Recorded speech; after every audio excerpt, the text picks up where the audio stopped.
All right, can you hear me? Yes, we can hear you. Gonna get moving. Oh, nice. Ooh. Great relief to my back. I was so tense.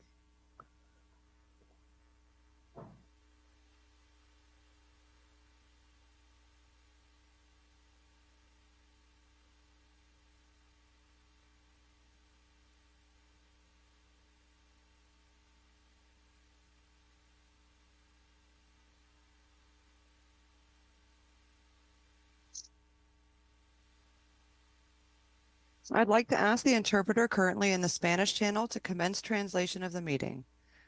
For those just joining the meeting, live translation of the meeting or live translation of Spanish is available, and members of the public or staff wishing to listen in Spanish can join the Spanish channel by clicking on the interpretation icon in the Zoom toolbar. It looks like a globe. Once you join the Spanish channel, we recommend you shut off the main audio so you only hear the Spanish translation. Interpreter, will you please restate this in Spanish? Bienvenidos a la reunión. Para aquellos que recién se unen a la reunión, interpretación en vivo estará disponible sobre el canal de español y cualquier miembro o personal que desee escuchar podrá unirse al canal haciendo clic sobre el icono de interpretación sobre la barra de funciones de Zoom que ahora aparece como un globo terráqueo. Una vez se una al canal, también se recomienda que apague su audio primario para solo oír la interpretación al español.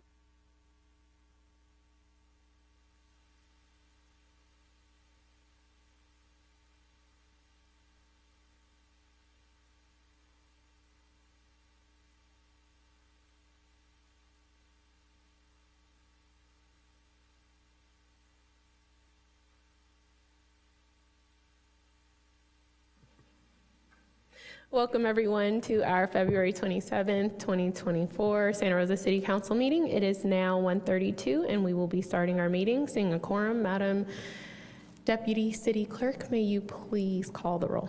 Thank you, Mayor. Councilmember Rogers. Here. Councilmember Okrepke. Here. Councilmember McDonald. Councilmember Fleming. Here. Councilmember Alvarez. Vice Mayor Stapp. Here. Mayor Rogers. Present. Let the record reflect all council members are present with the exception of Councilmember McDonald and Alvarez.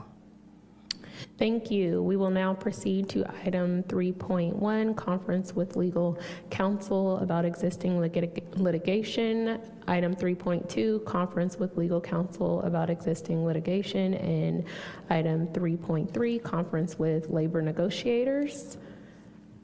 Madam Deputy City Clerk, can you please facilitate public comment on these items? We are now taking public comment on closed session items 3.1, 3.2, and 3.3. If you are in the council chamber and would like to comment but have not provided a speaker card or your name, please make your way to the podium. You will have 2 minutes and a countdown timer will alert at the end of the period. As you approach the podium, please state your name for the record if you choose to do so.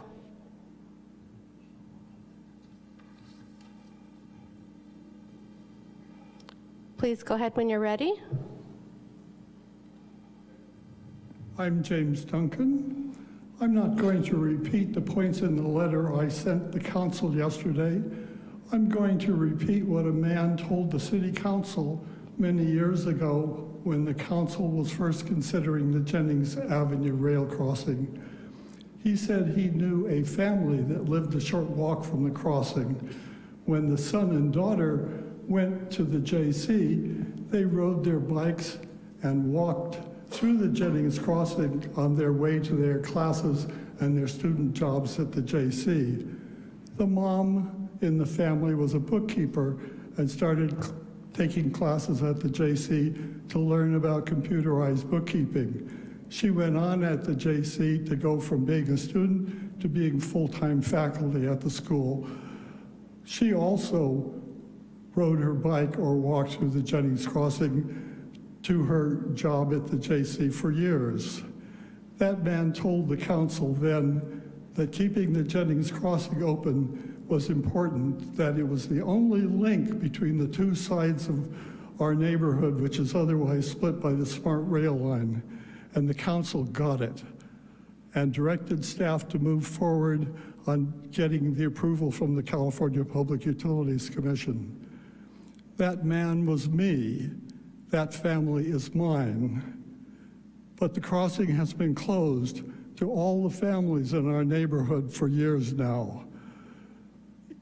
This council must direct staff to do whatever is necessary so as to get the CPUC-approved Jennings Crossing built and reopened. Thank you so much. Thank you. I'm seeing no additional speakers on this item. Thank you. And with that, we will recess into closed session.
Okay, welcome everyone to our February 27, 2024 Santa Rosa City Council meeting. It is now 4:02 and we will be reconvening our meeting.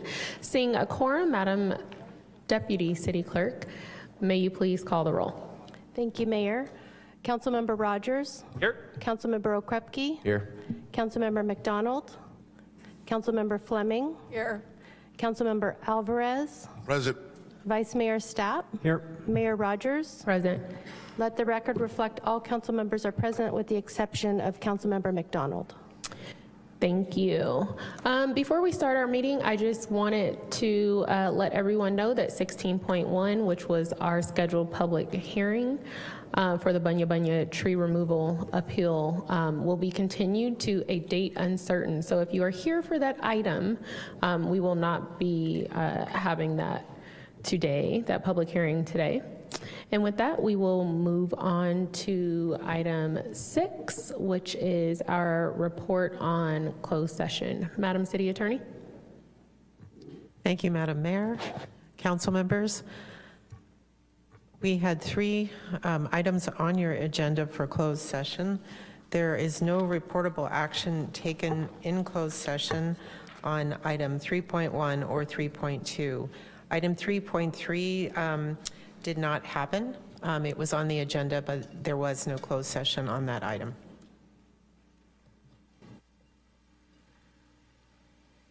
Thank you, Madam City Deputy Clerk. Can you please facilitate public comment? That's going to stomp me like all. So, Dina, no disrespect if I say. Okay, thank you. May you please conduct public comment on this item?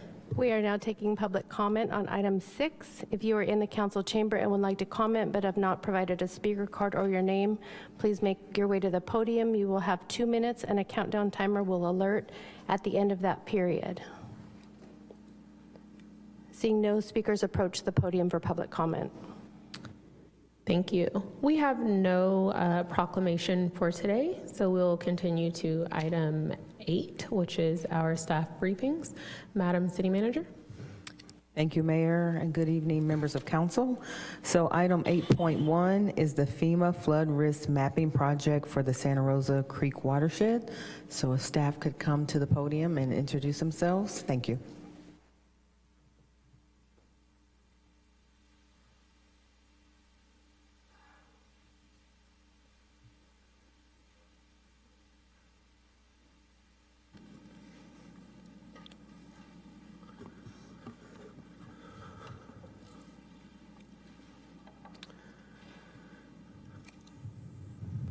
You ready?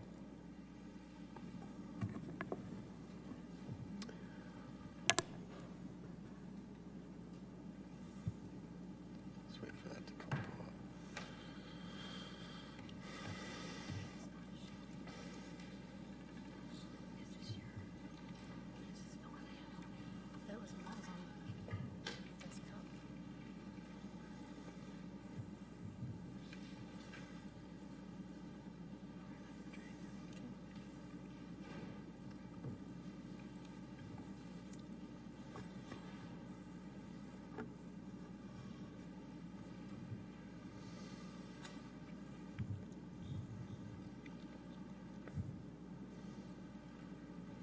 Give us just 1 second while we get this presentation up.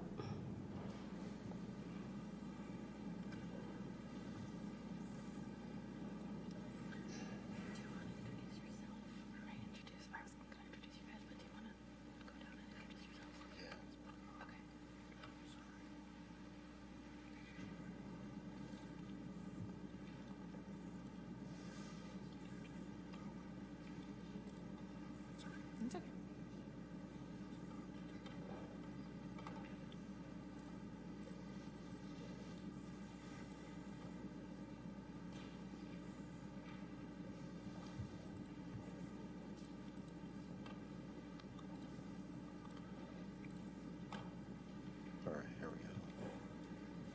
Thank you so much. All right.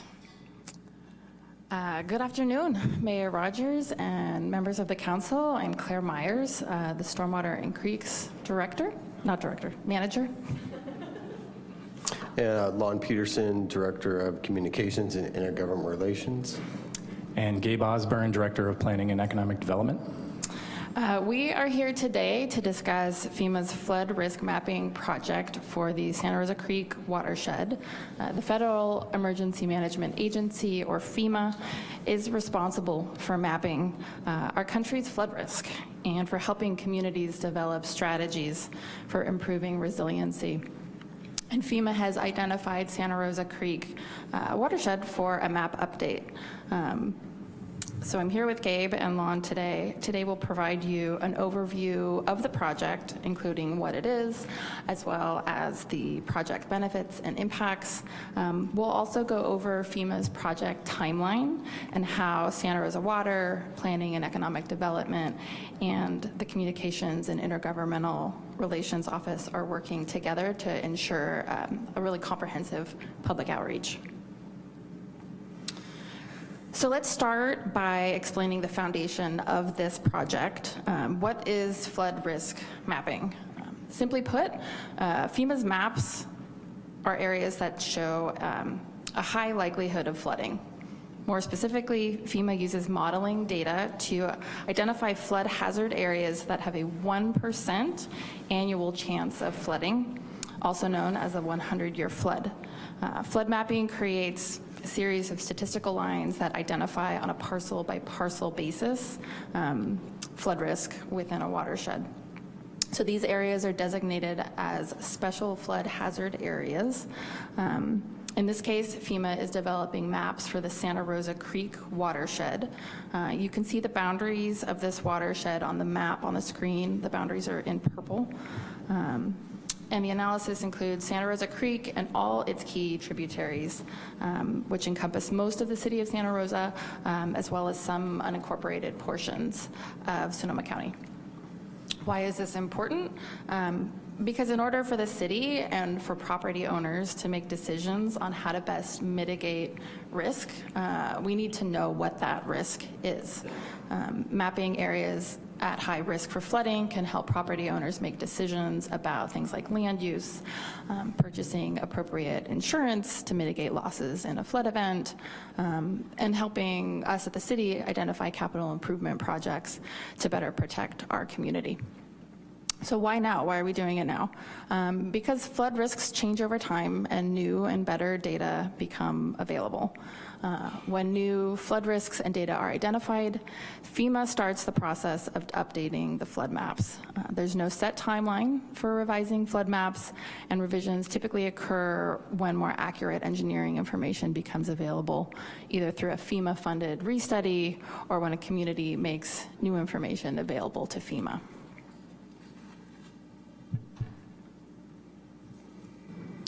So when we look at the impacts of this project, really what happens, ultimately FEMA will create maps, and those maps will identify a number of parcels that fall within a map special flood hazard area. That's also referred to as a high flood risk area. And those properties that are identified in the boundary, there are really two main impacts. The first has to do with development standards and requirements. So at the local level, we do not restrict development in a special flood hazard area. There's just specific requirements associated with that. So typically development has to raise what's referred to as a finished floor area 1 foot above the flood hazard area. In addition to that, they also have to analyze the impacts to placing a structure and displacing water in that flood area. So there's special studies that go along with development proposals. These become fairly robust if it's vacant land and the development is large. In addition to the development requirements for individuals currently occupying property or owning property, there's potentially additional insurance requirements. Insurance is optional in a special flood hazard area in most situations. If a property owner has a government-backed loan, it becomes required, and in certain situations, lenders may also have specific requirements that trigger flood insurance. Temporary and ongoing impacts through this process, it's really a long journey we'll go through to get these maps amended. There will be initial impacts up front, really with communication, developing FAQs, assisting the community with understanding roles and responsibilities with the federal government and local requirements. As the flood maps are adopted, the responsibility really shifts to the planning and economic development team to manage the flood area from a development standpoint and the additional workload associated with that process. So in addition to impacts, there are also benefits. The singular largest investment that most people will make in their lives is associated with purchasing a home or property. And this helps those individuals assess the risks associated with that and make sound decisions on where to live, where to build, and how to protect their investment. On the government side or the local jurisdiction side, once we can identify the impacts and identify the source of the impacts, it helps inform capital projects. So we can develop long-term solutions for mitigating those impacts identified in this study. And at this point, I will hand the presentation back to Claire to discuss the timeline. So the FEMA flood risk mapping is a multi-step, multi-year process that includes FEMA coordinating with local officials, technical staff, and the public. Gabe and I will walk you through each of the steps in FEMA's process that you see here. And it's important to note that throughout the process, the city also will need to communicate with a large number of stakeholders as well, including FEMA, local officials, regional partners, and especially our impacted community members. So to help our community navigate FEMA's project, a comprehensive outreach plan was developed by CIRO, Santa Rosa Water, and Planning, which Lon will go over as well. So step one is discovery. FEMA is currently wrapping up this first phase of the project of discovery. This is the phase in which FEMA gathers local flood data and institutional knowledge from local agencies. They do this in close coordination with the community, really to prioritize future mapping and risk assessment and mitigation planning assistance. So the City of Santa Rosa, Sonoma Water, and Sonoma County have been working closely with FEMA to provide them with data from our Santa Rosa Creek flood study that was recently completed. And FEMA will use the data from our local study as well as their own data in their analysis. We are just entering FEMA's second phase of the project, analysis and mapping. During this phase, FEMA will use the information they gathered during discovery, along with their own data, to develop preliminary flood maps for Santa Rosa Creek watershed. Like I said, they won't just use our city's flood study, they will do their own analysis to determine the exact extents of what they determine to be the floodplain. The analysis and mapping phase is estimated to take about a year to complete.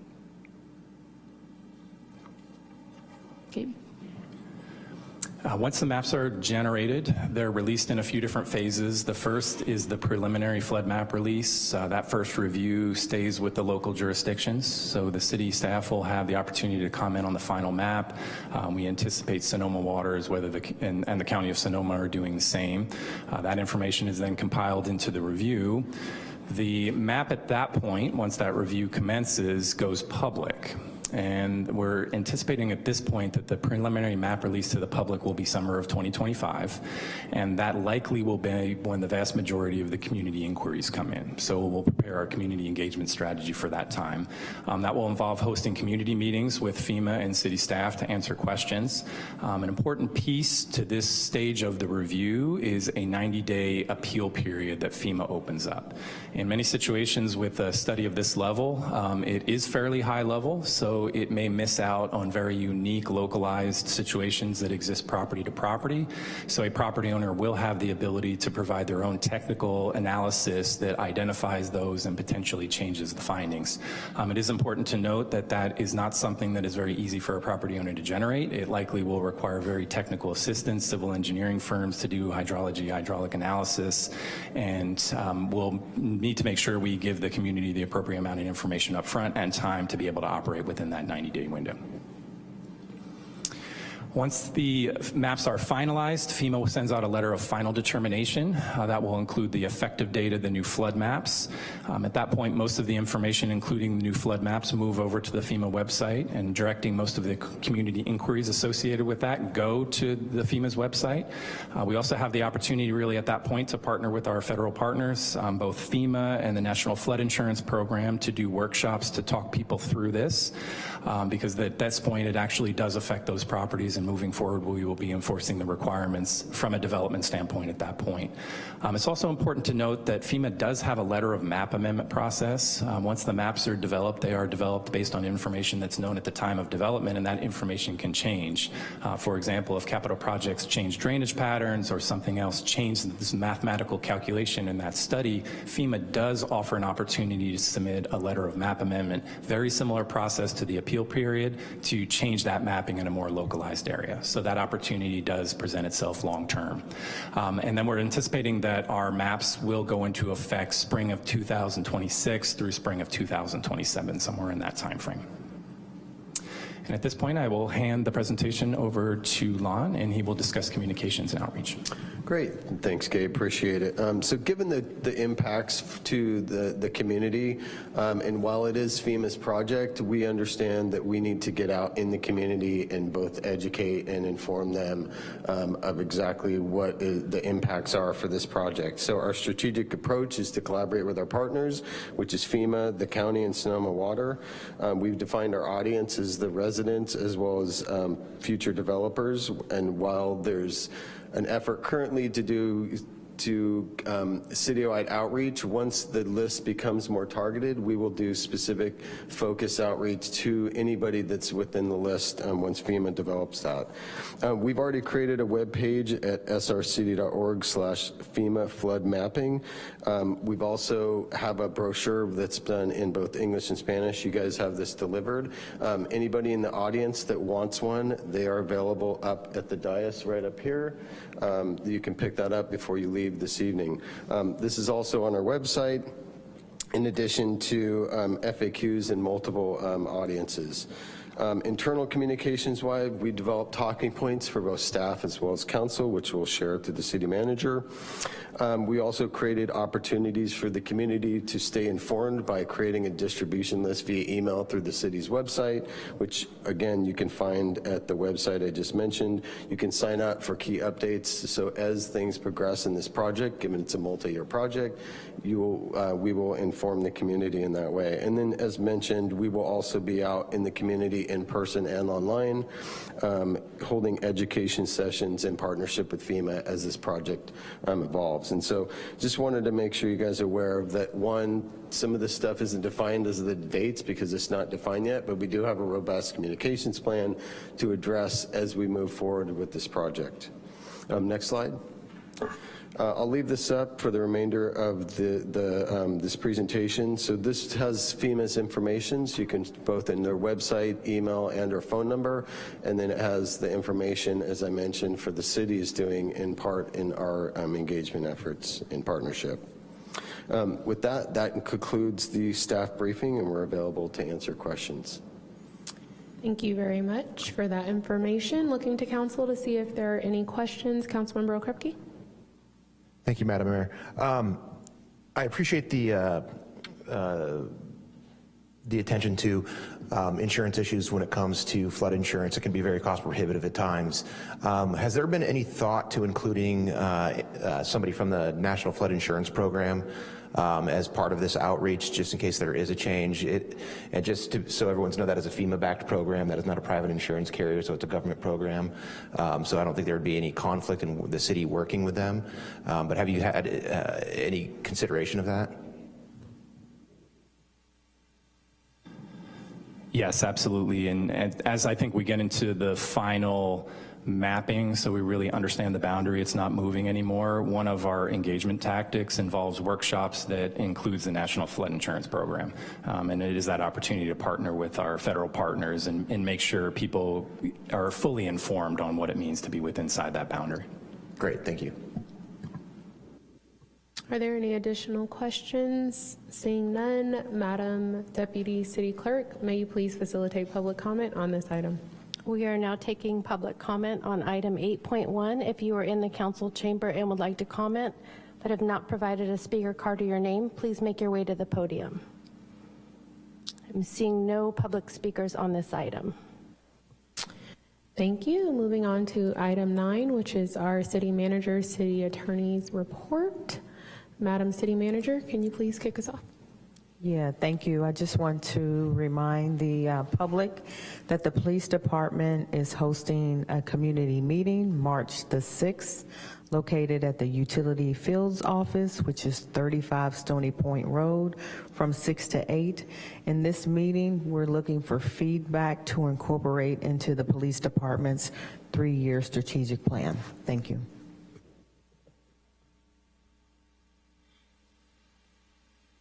Madam City Attorney? I'm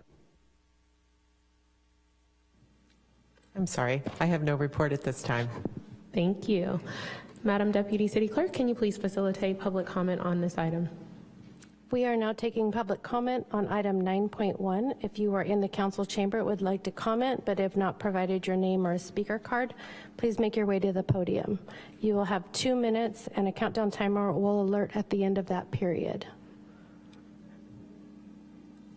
I'm seeing no one at the podium for public comment on this item. All right, moving on to item 10, which is our statements of abstention by council members. Councilmember Okrepke? Yes, I'll be abstaining from item 13.1 as coordinator projects installations is a client of mine.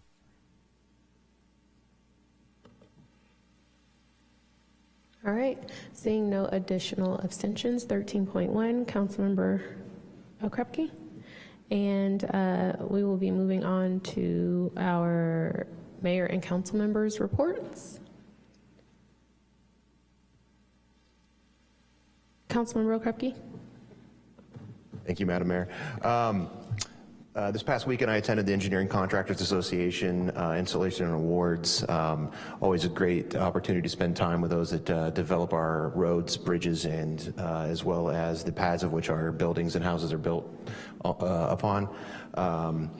And on February 20th, we had the School Safety Ad Hoc Committee where we met. No action was taken at that time at that meeting. And then I met with the Safe Campus Alliance on February 22nd to listen to their concerns and their input on the matters around Santa Rosa, the city of Santa Rosa and schools. Councilmember Fleming. Yes.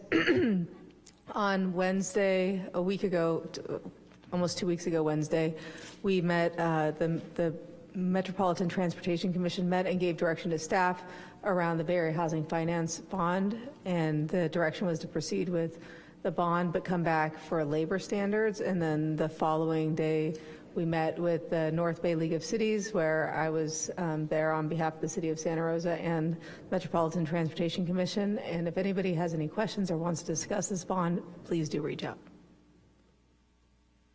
Councilmember Rogers. Thank you so much, Mayor. Last week, you actually today in today's paper, you may see an editorial that's talking a little bit about SMART's ridership. It was a big thing for us to hear that over 2023, SMART actually exceeded its previous high for ridership for an entire year. The previous high was 2018, obviously pre-pandemic. It was a great opportunity for us to talk about things that we have been changing or things that are coming on the SMART line. And we'll say we also had a presentation that included information about how rain impacts our ridership, that actually we see ridership drop pretty substantially when it's raining outside. So this last month was the first month in a year that we did not exceed the previous year's high for ridership for that individual month. We do expect that to rebound, but all in all, good things happening at SMART. Just want to say thank you to everybody who's been working on that. Vice Mayor Stepp. Thank you, Madam Mayor. On the 22nd of this month, I sat in on the Russian River Watershed Association meeting. We approved the work plan for 2024-2025. We also heard a report on Santa Rosa's Streets to Creeks program, which is protecting our waterways from particulates as well as other hazards. Our city staffers, Nick Sudano and Sean McNeil, did a nice job. I see that Sean has escaped the room, so I'll compliment Jennifer Burke on the excellent presentation from her team. It's clear that Santa Rosa is really setting the standard for the county in the space of keeping our creeks clean, especially from particulates. And then we heard an additional report on wastewater and sediment tracking for the Laguna de Santa Rosa. Also on the 22nd, I attended the Sonoma County Ag and Open Space meeting. We had a land stewardship update that had a special focus on grazing, which gave me an opportunity to report out on Santa Rosa's particular interest in expanding grazing in our community with a special focus on the Southeast Greenway. I enjoyed giving that report. And then there was also an election of new officers. And then on the 14th, there was a community meeting focused on illicit massage businesses in the community. This was a group that was convened by an active community member. A shout out to Curtis Bennett. He brought together about 50 community members, business owners, several members or several of my colleagues here on the dais, as well as great representation from Santa Rosa Police to talk about potential problems that we're having with illicit massage businesses in the community. It's clearly an issue for some of our neighborhoods. And the next step, the action item that came out of that meeting was actually that this was going to be agendized at the Public Safety Subcommittee, and I'm looking to my colleague, Councilmember Okrepke. I believe that's April 23rd. April 23rd at 9 a.m., open to the public. Any who are interested in that meeting should by all means attend the Public Safety Subcommittee. Thank you. Councilmember Alvarez. Yeah, I just want to inform the community that tomorrow, the 28th at 6:30, there will be an in-person meeting in South Park at the Head Start building with myself and the South Park community. I hope that the neighborhood will come out and share their concerns as well as their ideas. Thank you. Thank you. And I will just end it with on the... What day was that? The 16th. Mayor and Council Members Association of Sonoma County Legislative Committee met, and while there we were able to get an update from the Sonoma Clean Power CEO. So that was very nice and informative. And I've also been able to attend a host of community events for Black History Month and for other reasons, and also visit the Santa Rosa French American Charter School last week, which was a lot of fun. So if your students came home and told you I was there, it is the truth. And I've been getting a lot of texts and emails. So it was my pleasure to be there, and it was a lot of fun. And with that, we will go to our Madam Deputy City Clerk for public comment on this item. Thank you, Mayor. We are now taking public comment on item 11.1. If you are in the council chamber and would like to comment but have not provided a speaker card or your name, please make your way to the podium. And seeing no public comment on this item. Thank you. We will now move on to our next item, which is item 12, approval of minutes. We have one set of minutes for February 6th, 2024, which was a special meeting. Council, are there any corrections to the minutes? Seeing none, Madam Deputy City Clerk, can you please facilitate public comment on this item?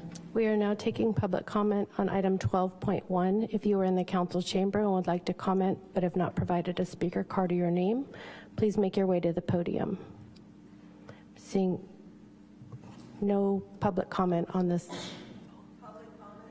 This is public comment on item 12.1, which is our meeting minutes for February 6th. Okay. Perfect. Seeing no comment, we will keep going on to item 13, which are our consent items. Madam Deputy City Clerk, can you please read the consent items? Item 13.1 is a resolution approval of second amendment to blanket purchase order number 166103 with Coordinated Project Installations Incorporated for office furniture installation, relocation, and delivery services. Item 13.2 is a resolution delegation of authority to execute project work orders issued under existing master agreements for professional services.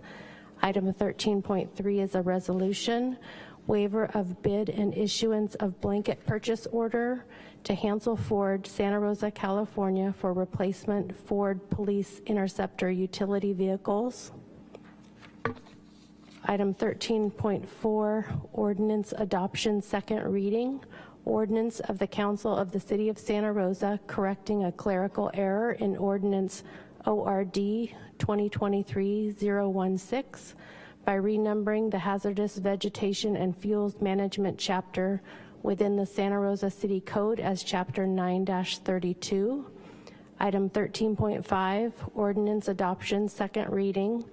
Ordinance of the City of Santa Rosa amending Title 9 of the Santa Rosa City Code by repealing chapter 9-24 pertaining to administrative enforcement of COVID-19 public health orders in its entirety, adding a new chapter 9-24 pertaining to the inspection, maintenance, and registration of real properties which exist as unmaintained vacant lots or which contain vacant or abandoned buildings, and amending section 18-20.302.4 of the Santa Rosa City Code.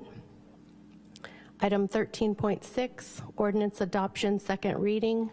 Ordinance of the Council of the City of Santa Rosa adopting a zoning code text amendment to Title 20 of the Santa Rosa City Code, section 20-42.060, community care and health care facilities, to exempt senior care facilities from the community care facility overconcentration limitation and spacing requirement, and section 20-70.020 glossary to modify the definition of community care facility to allow palliative care and end-of-life medical treatments for senior care facilities, file number PRJ 23-016. Thank you. Bringing it back to council to see if there are any questions for the consent items, and seeing none, Madam Deputy City Clerk, may you please conduct public comment. We are now taking public comment on consent items 13.1 through 13.6. If you are in the council chamber and would like to comment but have not provided a speaker card or your name, please make your way to the podium. You will have 2 minutes and a countdown timer will alert at the end of that period. As you approach the podium, please state your name for the record if you choose to do so. First up, we'll be calling Tess Caldwell.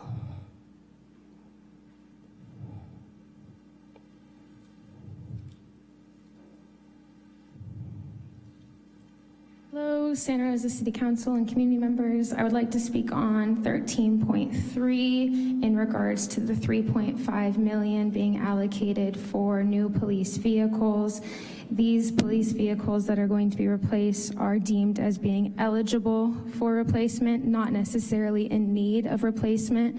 I think that our police department has a disproportionate amount of our city's funds, and that $3.5 million could go to much better community practices and policies that would mitigate the need for such policing. So instead of replacing already fine and working police vehicles that are frankly better than the vehicles of many of the community members who these police, I think that these funds should be put towards something else. So I would really like you to not approve the allocation of the $3.5 million to give them 60 more, replace 60 police vehicles with 2025 model Ford Interceptors. Additionally, I think that waiving the competitive bidding is not a good practice, as it puts the community members of the city of Santa Rosa at a disadvantage because we're not able to find different prices. I think that this is kind of circumventing some of the aspects of policy and regulation that are really important in communities, especially for such a high price tag. Additionally, I live in a neighborhood that is pretty heavily policed. I live in Miss Fleming, in your neighborhood. I see cops every single day, and their vehicles are pretty darn nice. They work pretty darn well, and I don't think that we should be replacing them just because they're able to be replaced. I think that we should be replacing them when they need to be replaced. Thank you. Do we have any additional comment on 13.1 through 13.6? Thank you. Please go ahead when you're ready. Hi, yes, thank you. My name is Alan Wolves, and I basically just like to second everything that Tess said. I am opposed to the spending of $3.5 million on new police vehicles in the first place. And if getting them is a requirement, I am also opposed to that being a no-bid contract to a single company. I think we should shop around and figure out a way to spend the least amount of money on that as possible. We already spend a lot of money on SRPD, and we spend a lot of money on their vehicles. We got them a trekked out lowrider. I saw recently they just got a very expensive looking trekked out Ford F-150 patrol vehicle. I do not know why the police department needs a trekked out F-150. It's a ridiculous way to spend our money. So I'm opposed to that, and I am also opposed to doing that as a no-bid contract. Thank you. Thank you. Do we have any additional commenters on this item? It looks like we have no additional public speaking on this item. Thank you. Vice Mayor Stapp, can you please make a motion?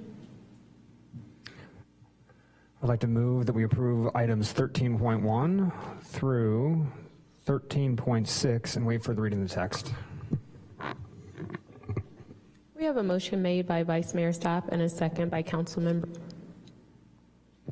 Madam City Attorney. We did have a recusal on 13.1, and while there are several different ways you could go about it, it's my understanding that the practice that the city has undertaken before is that in that situation, you would have a vote on the balance of the consent calendar first, and then you would take the item 13.1 in this case separately. A council member who has a conflict with 13.1 would then, his vote would be recorded as a recusal on that second motion. You're correct. He just forgot. Let's try it again, Vice Mayor. All right, let me see if I got this straight. So I'd like to make a motion that we approve items 13.2 through 13.6 and wait for the reading of the text. Still second. We have a motion made by Vice Mayor Stapp and a second made by Council Member Rogers for 13.2 through 13.6. Madam Deputy City Clerk, may you please call the vote? Councilmember Rogers. Councilmember Okrepke. Aye. Councilmember McDonald is absent. Councilmember Fleming. Aye. Councilmember Alvarez. Aye. Vice Mayor Stapp. Aye. Mayor Rogers. Aye. The motion passes with 6 ayes with Councilmember McDonald absent. All right, Vice Mayor Stapp. I'd like to make a motion that we approve item 13.1 and wait for the reading of the text. Second. We have a motion made by Vice Mayor Stapp and a second made by Council Member Rogers for 13.1. Madam Deputy City Clerk, may you please call the vote?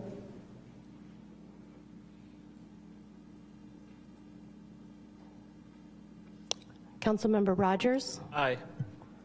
Councilmember Okrepke has recused. Councilmember McDonald is absent. Councilmember Fleming. Aye. Councilmember Alvarez. Aye. Vice Mayor Stapp. Aye. Mayor Rogers. Aye. The motion passes with 5 ayes with Councilmember McDonald absent and Councilmember Okrepke recusing. Thank you. Moving on, it is too early for item 14. We will not take public comment on non-agenda matters until 5 o'clock. We have no report items. We have no public hearings, being as though 16.1 has been continued to a date uncertain. Item 17 is our written communications. We have none. And that leaves us with the end of our agenda for item 18, but I cannot take that until 5 o'clock. So we will take a short break until 5 o'clock, and we will be right back. Thank you so much.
right, seeing that it is 5:01 and I'm seeing a quorum, we will now begin our meeting. Madam Deputy City Clerk, may you please call the roll?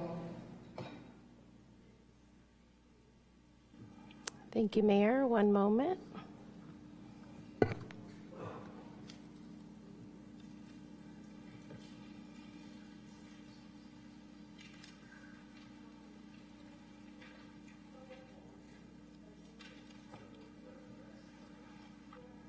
Councilmember Rogers? Here. Councilmember Okrepke? Here. Councilmember McDonald is absent. Councilmember Fleming? Present. Councilmember Alvarez? Present. Vice Mayor Stapp? Here. Mayor Rogers? Present. Let the record reflect all council members are present with the exception of Councilmember McDonald. All right, now we will begin our last item of this evening, and that will be item 18, public comments on non-agenda matters. And I will hand it over to Madam Deputy City Clerk. We are now taking public comment on item 18 non-agenda matters. This is a time when any person may address the council on matters not listed on this agenda, but which are within the subject matter jurisdiction of the council. Also, as a reminder, we are only taking in-person public comment as noted on the agenda. If you are in the council chamber and would like to comment but have not provided a speaker card to your name, please make your way to the podium. You will have 2 minutes and a countdown timer will alert at the end of that period. As you approach the podium, please state your name for the record if you choose to do so. Also, as we call you, please line up at the 2 podiums. So if you are next, you're ready to go. First up, we're going to have Alan, followed by Jason, and then Jesse.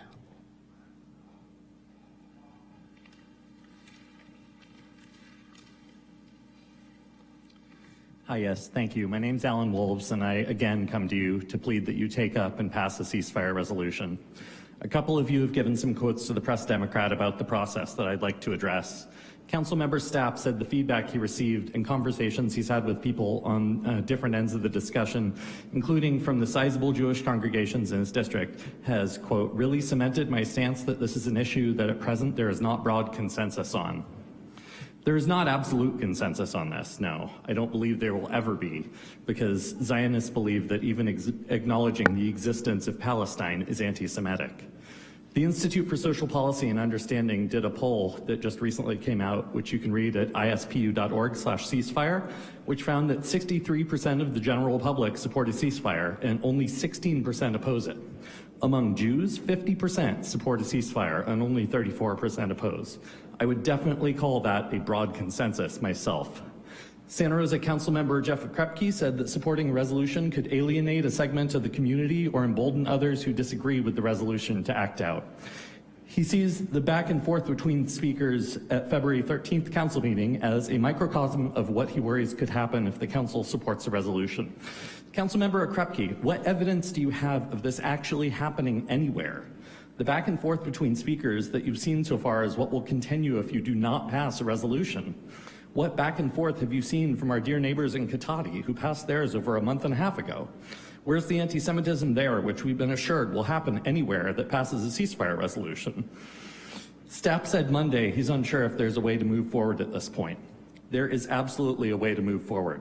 Put the ceasefire resolution on the agenda, vote on it, pass it. Thank you.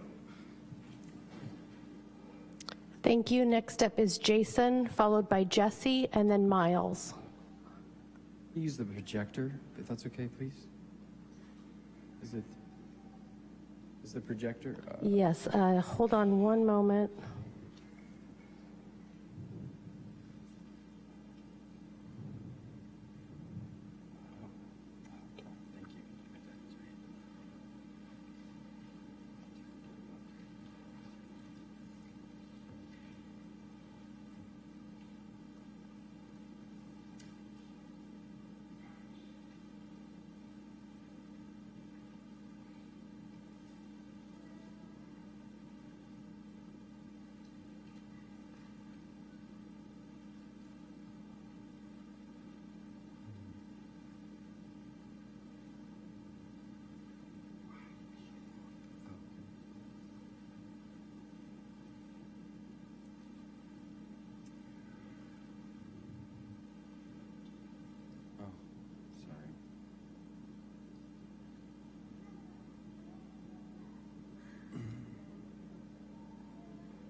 Yes, while we're working on getting the lectern going, let's have Jesse go ahead and go, and we'll work on calling you next.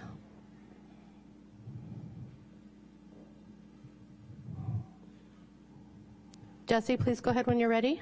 Hello, council members. My name is Jesse Christensen. I'm here to urge you today to act on behalf of the defenseless civilians of Gaza who are facing the most horrific coordinated attack on a civilian population in our lifetime by one of the most advanced militaries in the world. I volunteered in the West Bank in 2005 as part of the international solidarity movement.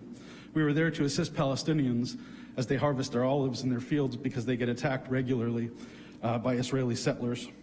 We tried to act as a buffer and intervene when possible and act as witnesses when necessary. I stayed in Palestinian homes as well as Israeli homes. And while I was there, I traveled on the segregated road systems that are designed for Israeli settlers, and I witnessed the daily harassment that Palestinians have to go through when they pass through Israeli checkpoints. The people in Gaza are starving and using animal feed to bake bread and eating weeds to put something in their stomachs. Most hospitals have been destroyed or have run out of supplies, and the generators have run out of fuel. Doctors are performing surgeries without anesthetic and by flashlight.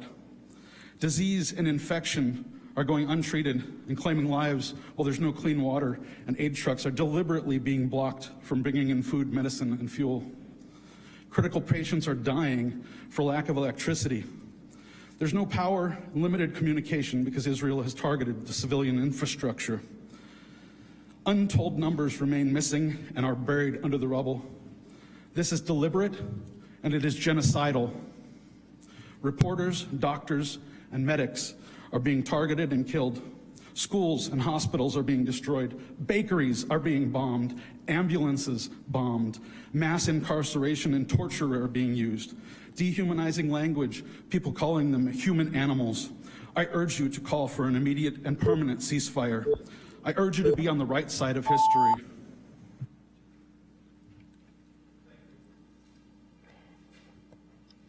Thank you. Let's.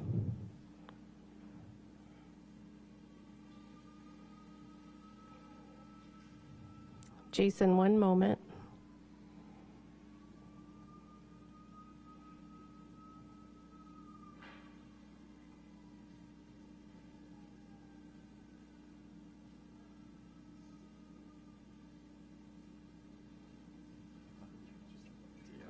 Thank you. Please go ahead when you're ready. The other way around. Wasn't sure about that. Oh,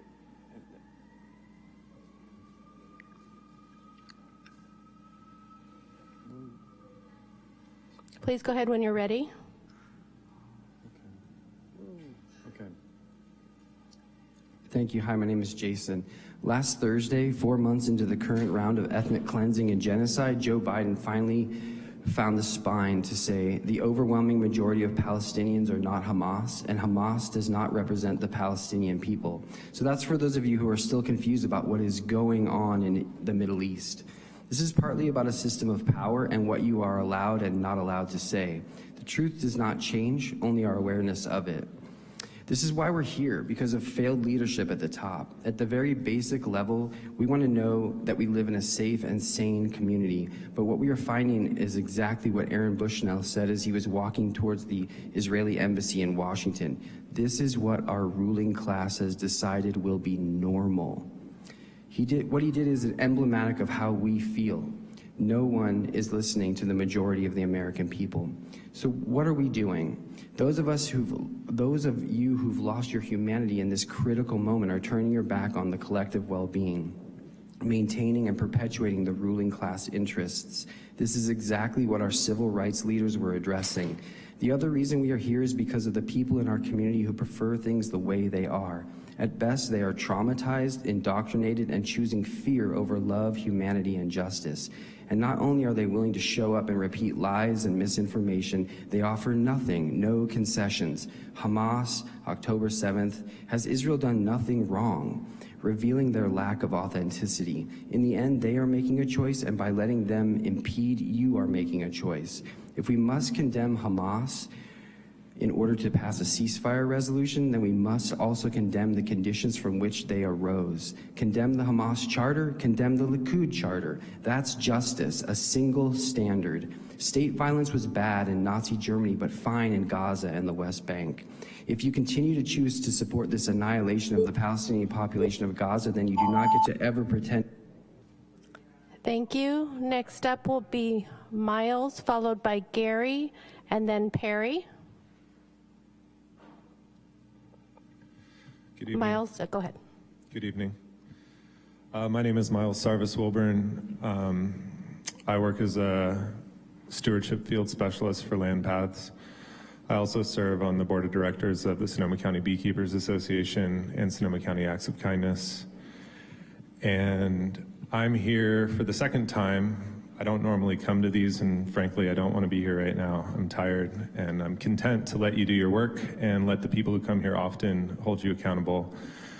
But I came here for the first time on the 9th of January, and I grievingly let you know that 10,000 Palestinian children were dead, and asked you to just do the basic thing and say that, hey, that's not right, that should stop, call for a ceasefire. And you haven't done that, and it's 54 days later, and 2,660 more children have died, which is a lot of children. And that comes out, by my math, to 49 children per day that you could have said shouldn't have died, but are now dead. And I tell you this because just today I worked with 61 children from Hidden Valley School along Mark West Creek, teaching them about post-fire rehabilitation. And it's really hard to look at them and try to provide the best education that I can when my leadership is telling them that they don't really care, because there is no difference between the children in Palestine and the children here. And your silence speaks to me of complicity, and I don't like it. And frankly, you know, I don't get a lot of strength and courage from you. I'm getting cowardice, and I'm getting silence. And I don't think that there's a lot of integrity in that, and I don't want that in my city council.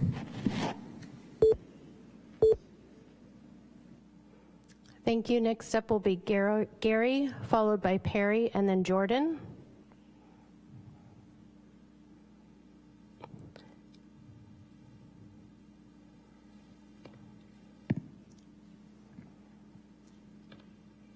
I'm Gary Huntsman.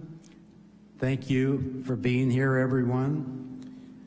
I've been troubled by the oppression of the Palestinian people for longer than I care to remember.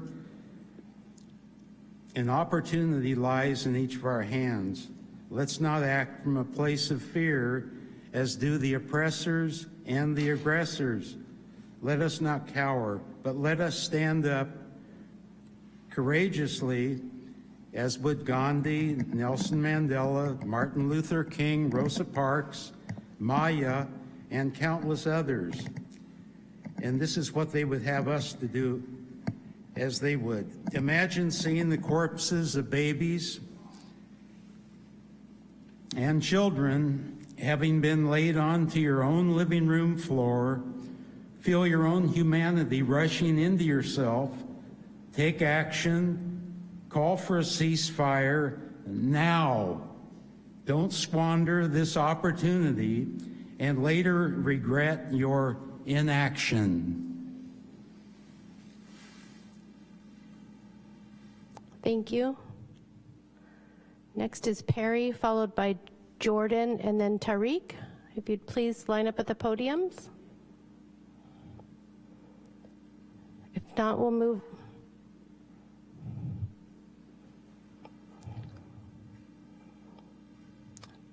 Tariq, then Jen. Okay, I'll skip. Is Perry Perkins? Jordan? Perry? Okay. Tariq, Jen Miller?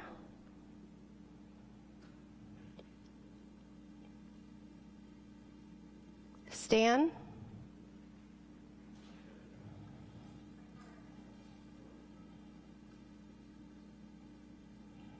Okay, please go ahead and announce your name, if you choose to do so. Tarek Kanana, live here in Santa Rosa, in District 5. I want to talk about, you say this is not a local issue, and you say we can't do anything about it anyway. It was made local.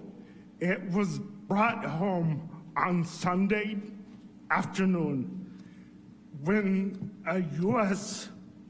airman stood on the sidewalk and poured gasoline on his head and lit himself on fire. That's our children. Our children are seeing what's going on, and we're putting blood on their heads. That's what's happening. And we tell them we can't do anything about it. We tell them, be quiet, be polite, mind your own business, and just go along with your business.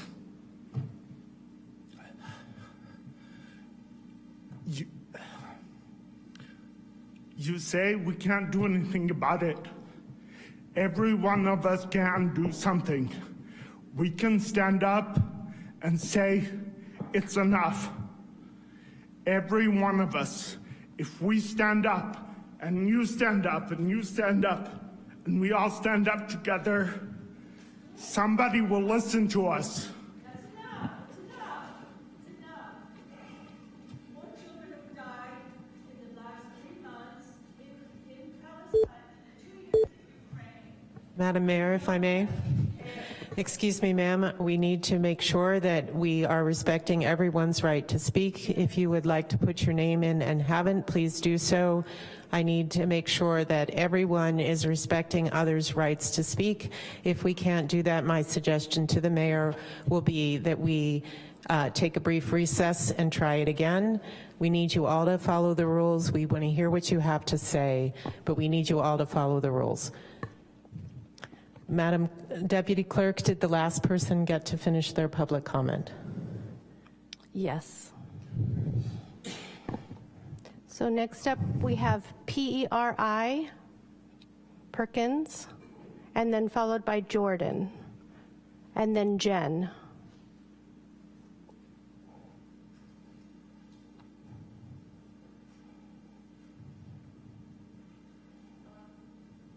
Over here. Yes, please go ahead when you're ready. My name is Bree Perkins. Thank you. Good evening, everyone. My name is Bree. I'm a Sonoma County resident, and I wanted to thank you all for the opportunity to speak this evening. Tonight, I'll be reading a tribute to Rifat Al-Arir. He was killed on December 9th of 2023, along with some of his family members. The tribute is from We Are Not Numbers. They mourn the death of a beloved teacher, friend, colleague, and family member. Rifat was a 44-year-old renowned poet and professor of comparative literature and creative writing at the Islamic University of Gaza. His poem, If I Must Die, Let It Be a Tale, posted on November 1st, foreshadowed his death and evoked hope that widespread death and destruction in Gaza would not be in vain. Here's the following poem. If I must die, you must live, to tell my story, to sell my things, to buy a piece of cloth and some strings. Make it white with a long tail, so that a child somewhere in Gaza, while looking heaven in the eye, awaits his dad, left in a blaze, and bid no one farewell, not even his flesh, not even to himself, sees the kite, my kite you made, flying up above, and thinks for a moment an angel is there, bringing back love. If I must die, let it bring hope, let it be a tale. I'd like to just urge you all to please consider supporting a ceasefire resolution by both putting it on the agenda and immediately passing it. Thank you.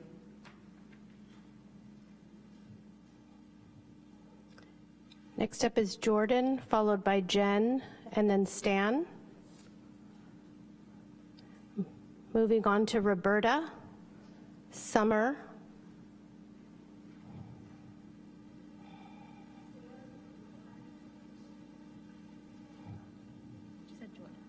please go ahead when you're ready. Good evening. Is this working? Okay. Thank you for your public service. Oh, can we restart the time? Okay.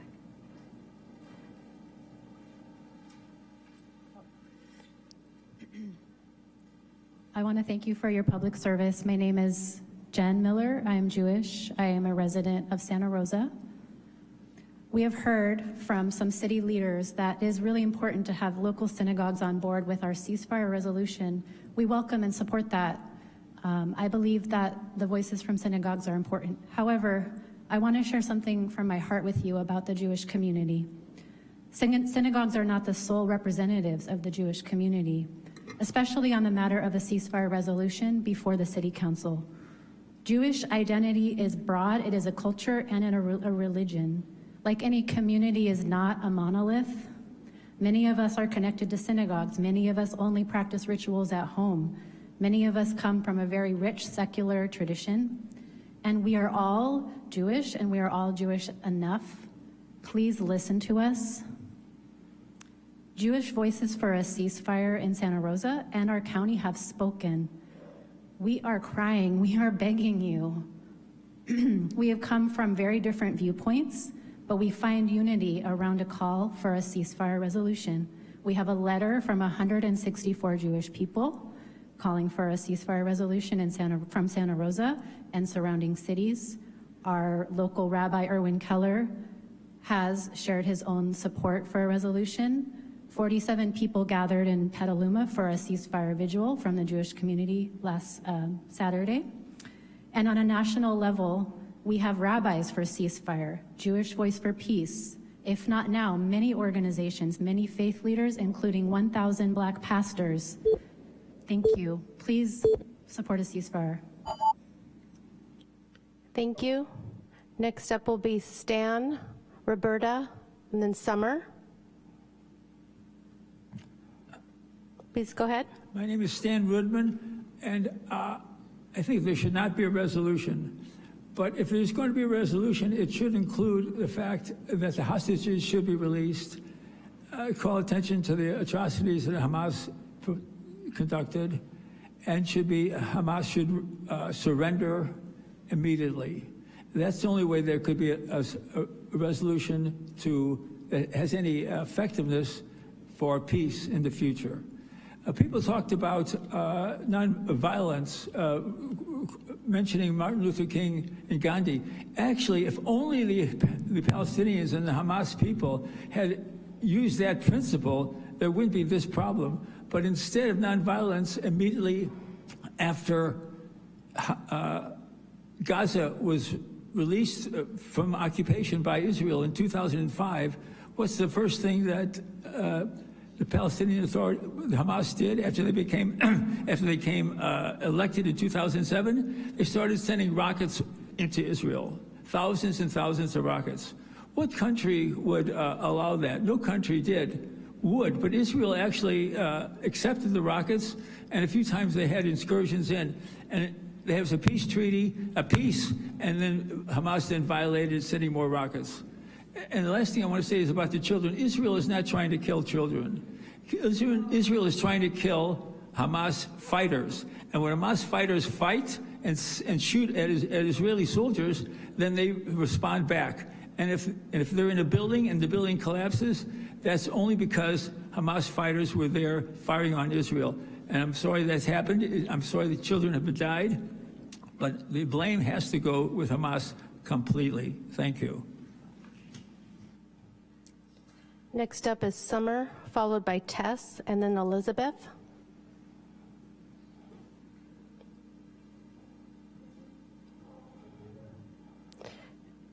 Yes, I had called for Roberta, so you can line up at the next one, and then, well, actually go ahead right now. I don't see anyone lining up. Go ahead, Roberta, when you're ready. Thank you.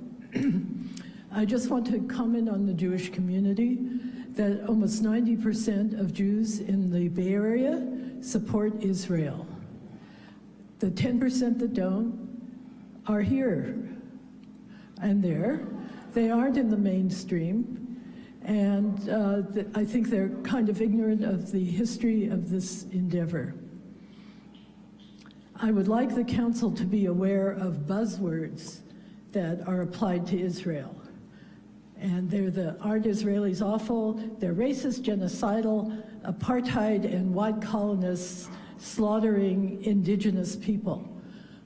I would just like to say that, like Jesus, I am an indigenous person of Israel. I may be white, but half of Israelis are people of color. Jesus was not in Palestine. It was not even a name or a word when he lived.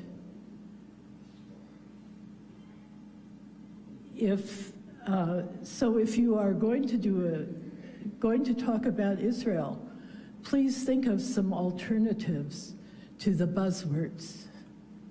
I prefer that you not pass a resolution. I think you have a lot of problems in our community, and I would like you to use your energies towards solving them. Thank you. Thank you. Next up is Summer, followed by Tess. Hi, my name is Summer Abdelkhalik. I'm a Palestinian American, and I live here in Santa Rosa in District 5. I'm here to make a comment in favor of a ceasefire resolution. This genocide inflicted on Gaza by US-funded Israeli military is unprecedented because we can see it happening in real time. And not only can we see video evidence daily of unimaginable horrors, we also can correspond with people in Gaza. What would you do if you were corresponding with someone in a Nazi concentration camp who is facing starvation and rationing bread made of animal feed to feed their children? You would do anything in your power to make it stop. Here are words from a writer in Gaza who asked me to pass along his words. If we stay like this for another week, I think we will start seeing people die from starvation en masse. There's nothing left here. Healthy people are getting sick, and sick people are dying. To die from the bombs is better than to die from this hunger. At least with airstrikes, you die right away. So I work in food justice. In 2020, I helped start a free meal program. I'm passionate about cooking and feeding people. And right now, Israel is intentionally starving Gaza, especially the north. The US has the power to enforce a ceasefire. We're here so that Santa Rosa can be clear. We want peace and diplomatic solutions. It does matter what we do here at the city level. We must take a stance to call for the simplest, most peaceful thing to save lives, which is a ceasefire now. I also would like to quote one of these really nice handmade flyers, quotes, sitting in front of you all now. We must learn to live together as brothers, or we will perish together as fools. I hope you don't all sit up there as fools any longer. Thank you. Next is Tess, followed by Elizabeth, and then Therese. Please go ahead when you're ready. Thank you. Hello, Santa Rosa City Council. My name is Tess. I live in Council Member Fleming's district. I want to start today by reading a short letter named Learning Nursing Under the Fire in Gaza by Fares Arafat. She's age 22. My name is Fares Arafat, 22. In September, I set out to achieve my dream of becoming a nurse, beginning my studies at the Islamic University of Gaza. Only a month later, life took a devastating turn, and I was forced to learn under fire. At the beginning of the war, or shall I call it genocide, I was training as a nurse at Al-Shifa, the biggest hospital in Gaza. So it was natural to keep going, helping people, especially kids, both medically and psychologically. I stayed at the hospital nonstop for over 40 days, surrounded by Israeli tanks. Those days are a blur. I focused only on my work, although I was also lonely, hungry, and traumatized. One time, I encountered a little girl, the sole survivor of her family. She was so in shock that she couldn't tell us her name, and no one was there to care for her. She was bleeding from her head and needed an x-ray, but a queue of others awaited their turn. When I was finally able to enter the exam room with her, the doctor asked, "What is this girl's name?" My response, "Unknown 44. He was puzzled until he realized there were 43 others just like her, nameless from shock and alone. When I was forced to leave Al-Shifa and relocate to the south, I brought along some medical supplies and medications that I believed would be useful. With each passing day, more individuals arrive and set up tents, using the minimal restroom facilities and resulting in the spread of more germs and viruses. I began spreading the word about my presence and offered myself as a resource. It is mentally and physically draining, but this is my calling. Introduce and pass a ceasefire resolution. Thank you. Next up is Elizabeth, followed by Therese or Therese.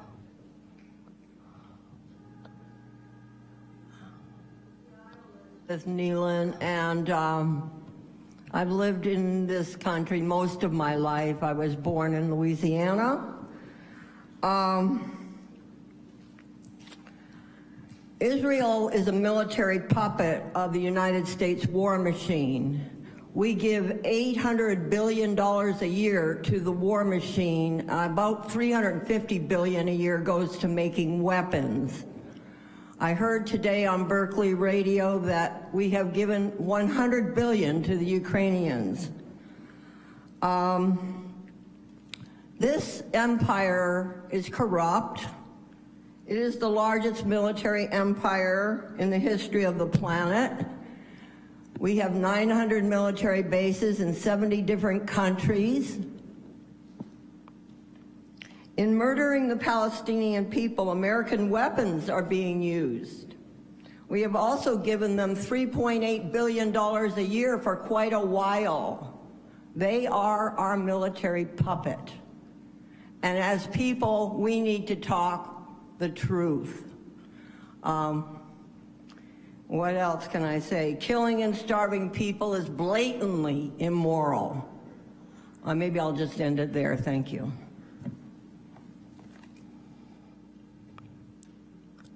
Next up is Therese, followed by Susan, and then my apologies if I'm saying this wrong, Inhui. Please go ahead when you're ready. My name is Therese Muganim Walrath, and I am a Palestinian American living in Santa Rosa for over 40 years. I'm a refugee from the 1948 war in Palestine when the modern state of Israel was created. Most of our families had to flee Palestine because of violence and massacres committed against us. And over half of the population, and over half the Palestinian population. Long, hard story, but eventually we ended up in Sonoma County.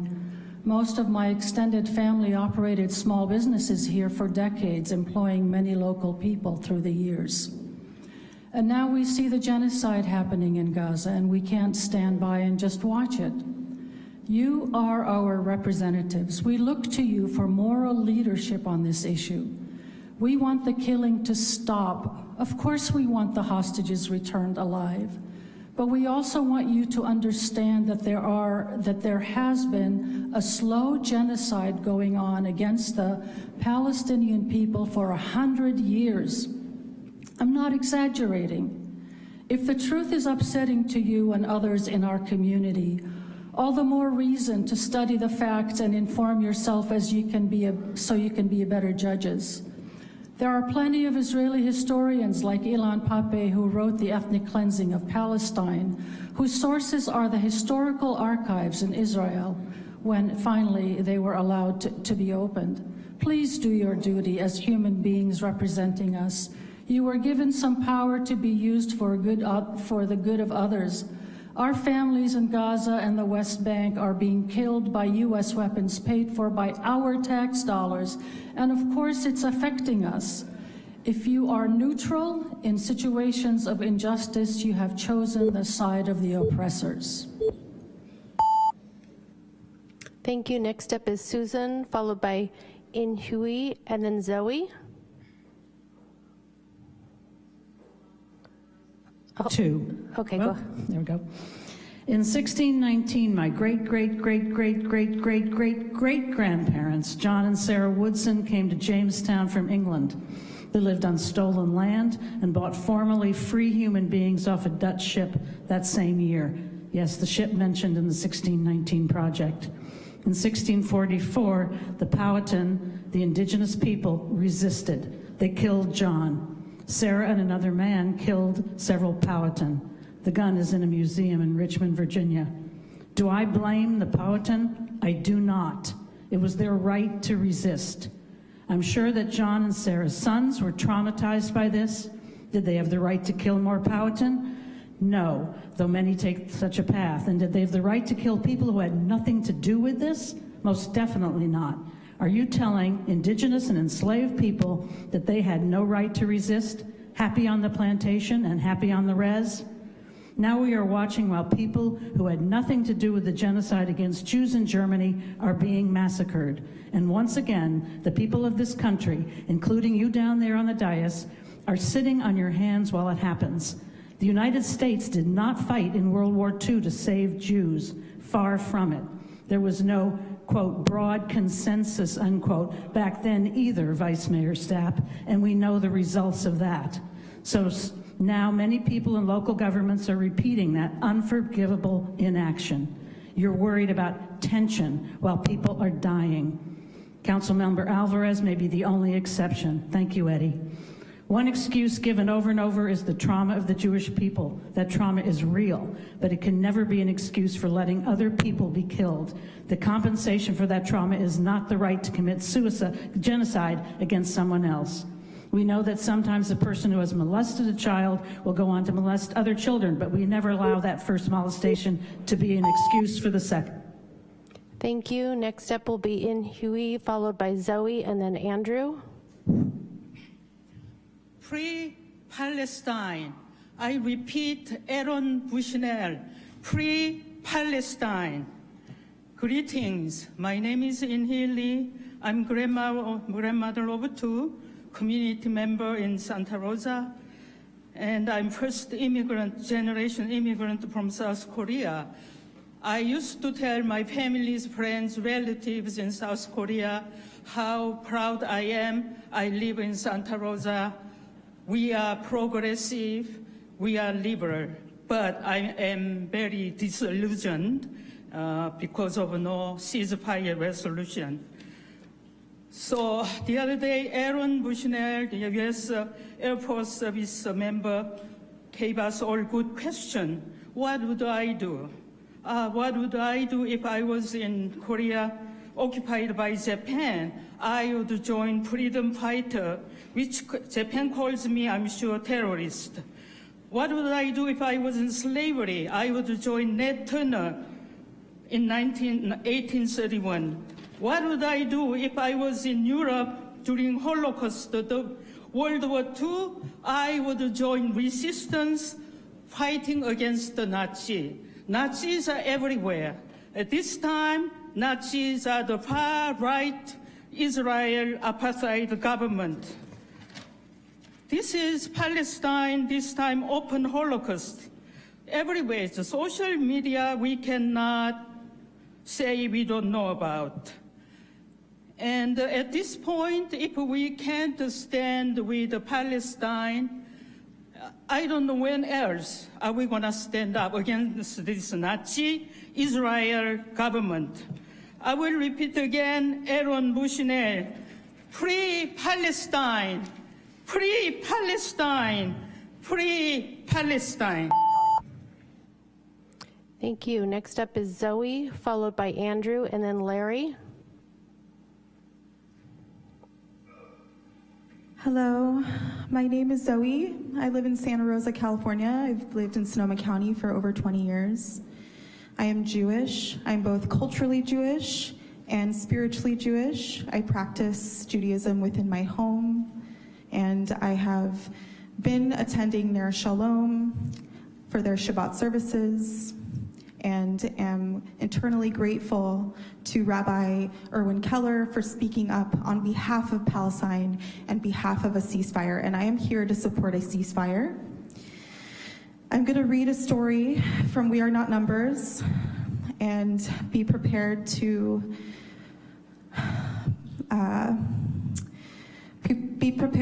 cry. This is a sad one. February 13th, 2024, more than 10,000 Palestinian children have been killed in just over 100 days of Israeli bombardment. That's nearly 100 every day. Akram Abu Shamela was one of them. He was born on November 2nd, 2020. His mother says Akram was a source of innocence, joy, and humor in our household. On October 26th, 3-year-old Akram, accompanied by his two brothers, Rahim, age 8, and Ibrahim, age 5, went to the supermarket to buy some snacks. Children love snacks. But an Israeli airstrike was swift and brutal, killing Akram and severely injuring both of his brothers.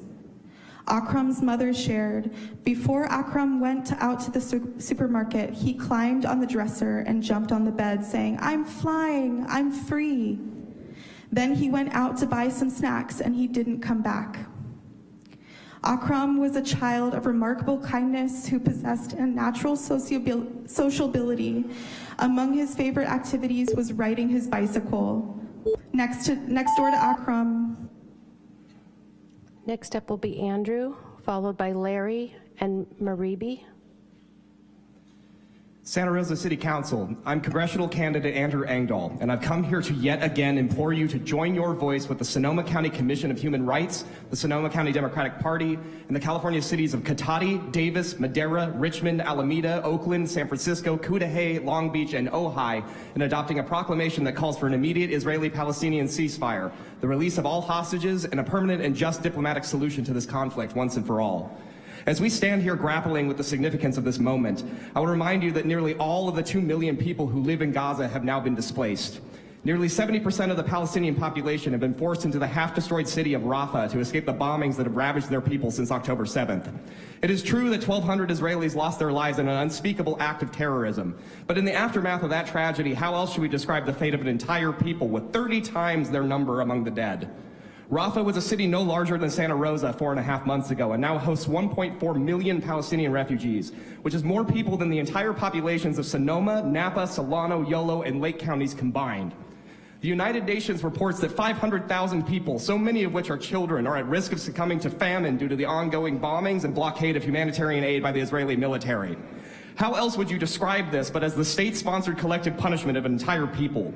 We are witnessing a genocide in real time, and I would no longer see us complicit in it.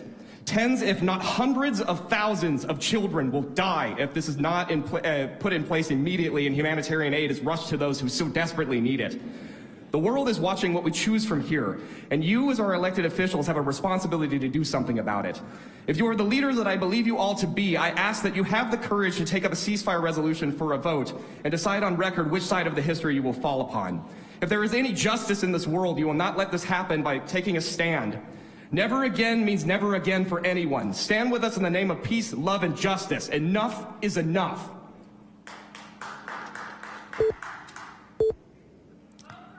Next up will be Larry, followed by Maribi, and then Giovanni.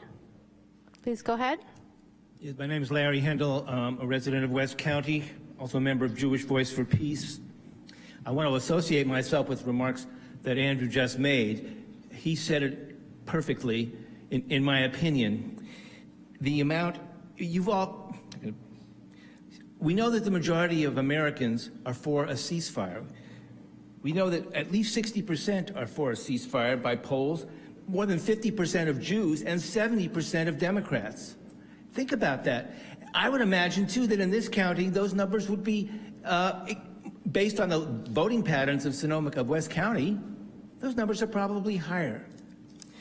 30,000 people have died over there. The infrastructure has been pummeled, has obliterated. You all watched it on the news. It looks like an earthquake. We see these horrible earthquake photos, from other parts of the world, and it looks like all of Gaza has been totally destroyed by an earthquake. But you know what? It's not an earthquake. It's human caused. And you know what else? It's not just like a war between two societies somewhere else in the world. It's ours. we did this. We support Israel. We've supported the creation of the State of Israel and all of its Zionist atrocities since 1917 in the Balfour Declaration, certainly since 1948 when the country was formed and when the Palestinians were expelled or killed. We are complicit, not just complicit, we are the main people backing it. We look to you as elected officials, and we're not just going to city councils. The Jewish Voice for Peace and other organizations have demonstrated in Congress, city halls, governors, mansions, everywhere in the world. We know it's not just you who have this power, but damn it, help bring some justice to the world and turn this country around. Thank you. Next up is Maribi, followed by Giovanni, and then Vera. Hello, my name is Mari B. Mendoza. I'm a resident here in Santa Rosa. I've lived here my entire life. I live in District 2, that's Eddie Alvarez. I don't have anything really prepared. I'm here in support of a ceasefire resolution. I'm for the ending of massacring. I'm for the ending of killing. I would assume any human would be. There is no need to continue to kill millions of children, no matter what, or not millions, but at least thousands for some ideology. I don't believe that that's okay.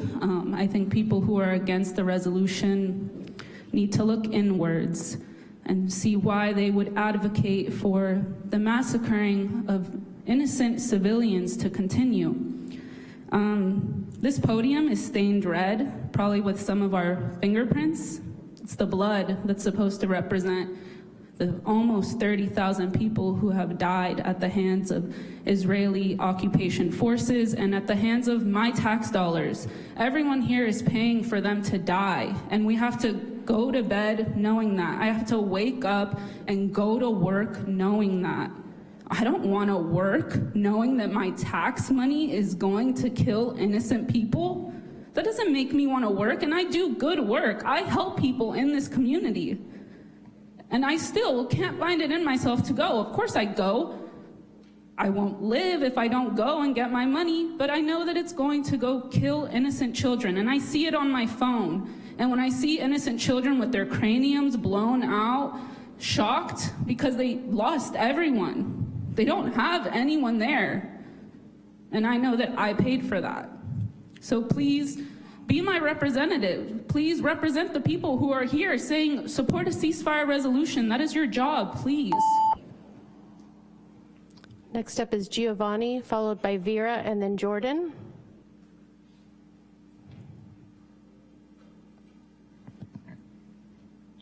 Please go ahead.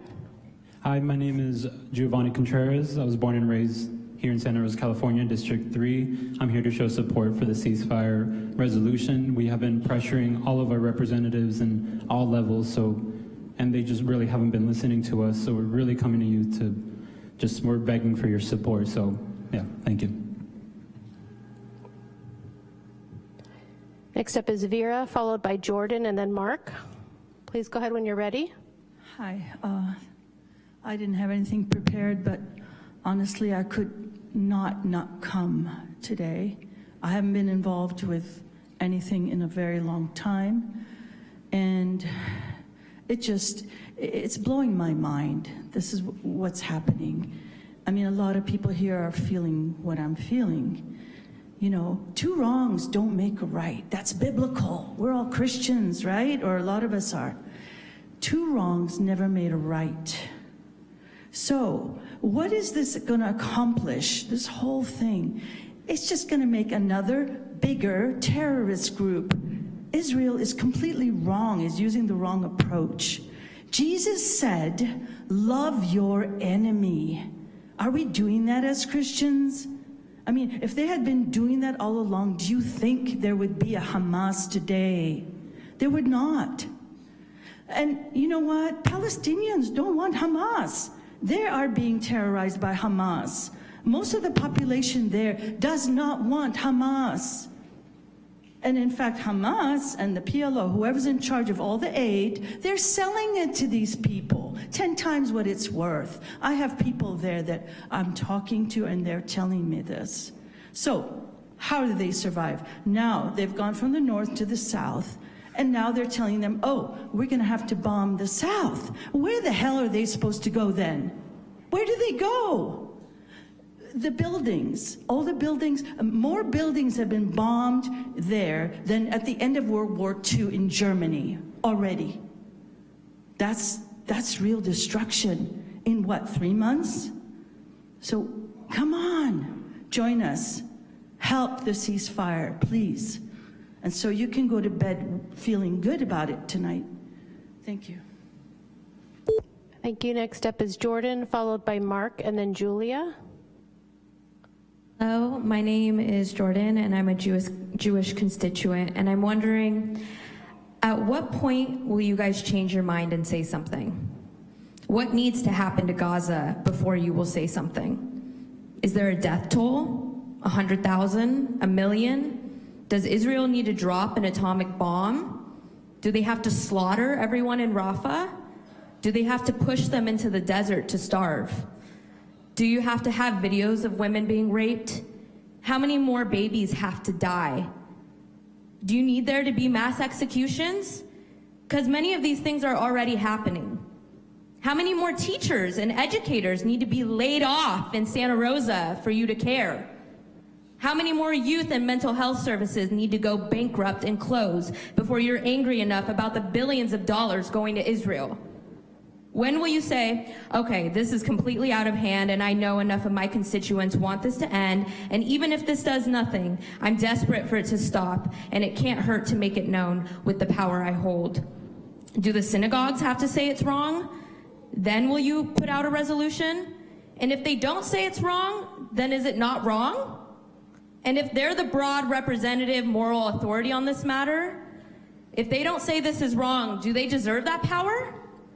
Can I get a raise of hands of people in the audience who are Jewish and for a ceasefire resolution? Can I get a raise of hands if you're not Jewish and for a ceasefire resolution? Jews, keep your hands up too, baby. We're telling you this is wrong, and we refuse to be complicit. Why won't you join us? What is stopping you from screaming at the top of your lungs for this to stop?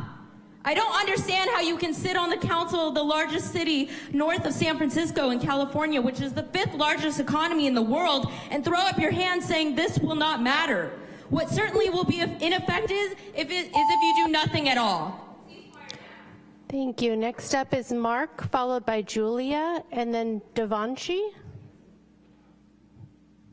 I'm Mark Rudow. I've been a Santa Rosa resident for 33 years.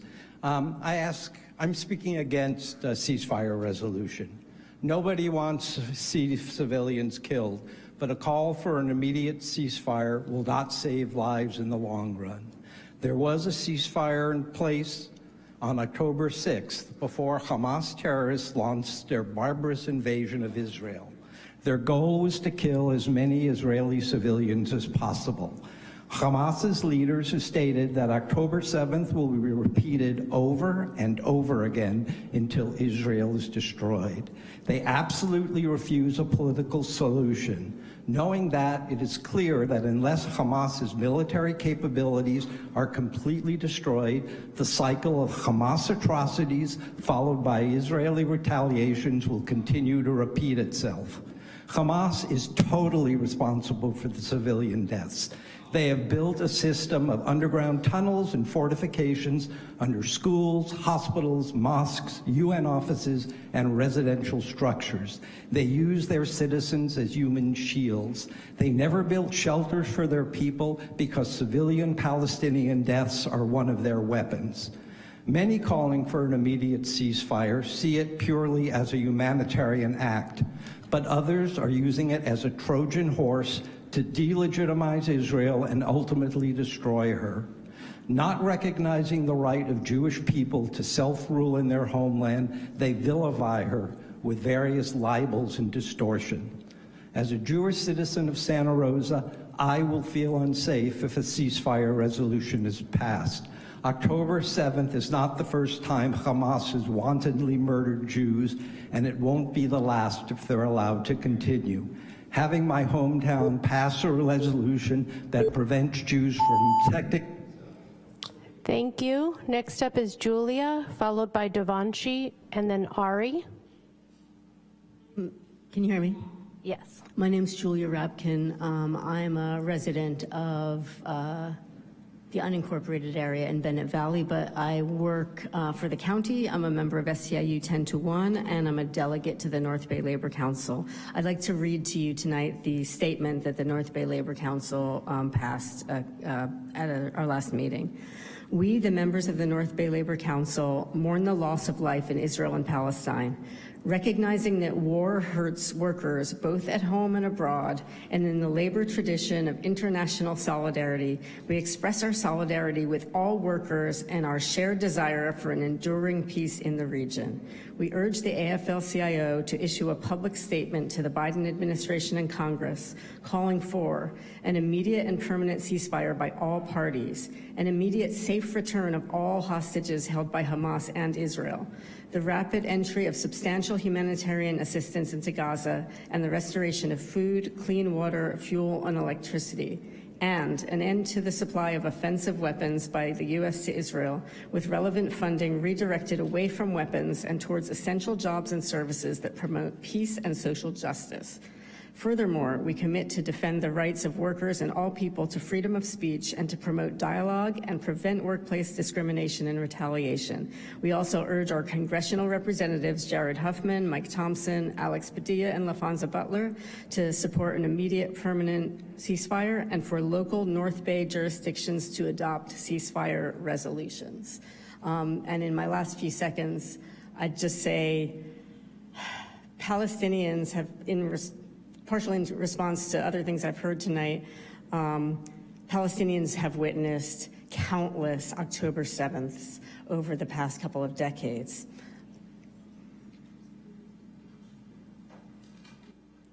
Next up, we have Devanshi, followed by Ari and Seth.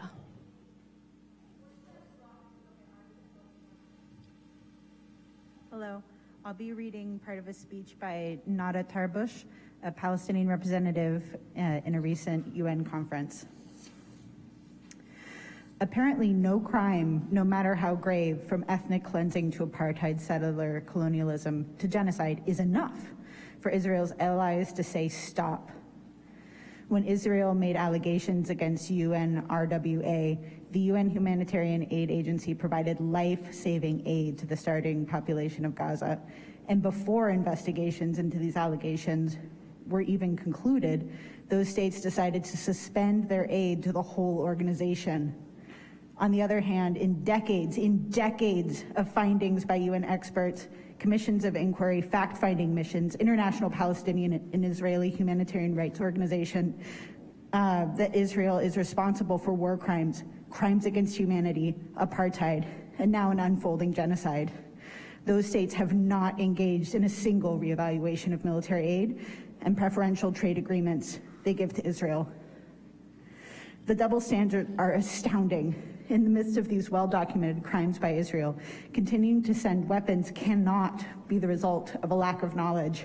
No, it is a deliberate choice, one made with full knowledge, a deliberate and conscious choice to send arms that will be used against Palestinians and contribute to the suffering of the Palestinian people, even as Israel's massacres continue in full view of the world. According to Amnesty International, states providing to Israel are violating their responsibility to protect genocide and contributing to war crimes and crimes against humanity. So we need to ask ourselves, why? Why are states that otherwise claim to champion international law, to champion the arms trade treaty, willing to put themselves in the situation of criminal viability, of immorality, in a situation where... Thank you. Next up, we have Devanshi, then Seth, and then Michael. I'm going to continue the statement you just heard. Indeed, demonstrations around the world make it very clear, while a small number of powerful states stand with Israel as it pummels Gaza, the overwhelming majority of states and world public opinion stand firmly with Palestine, with the law and with peace. So we ask again to those states who insist on sending arms, for what purpose and to what end? Is the answer apathy, indifference, a head in the sand continuation of business as usual? Is it profits, the desire to sell your weapons and make defense profits no matter what the cost, legal, moral, and reputational? Is it political considerations, or is it ideology emanating from a racist logic whereby different values are placed on different lives? People of the global south or of a certain color or nationality are seen as more disposable, less deserving of life, less worthy of empathy, outrage, and the respect of law, and respect for the law. There is no diplomatic way of calling out racism, and it is time to call a spade a spade. To those states who have been and are still sending weapons despite the unfolding genocide taking place in Gaza, despite your knowledge of the facts and of the law, this is your moment of truth. Ask yourself, will you continue your arms trade with Israel, or will you finally recognize the damage that your complicity is doing, not only to countless innocent Palestinian civilians, but also to yourselves, to the credibility of the law, to international peace and security, and finally change course and act responsibly?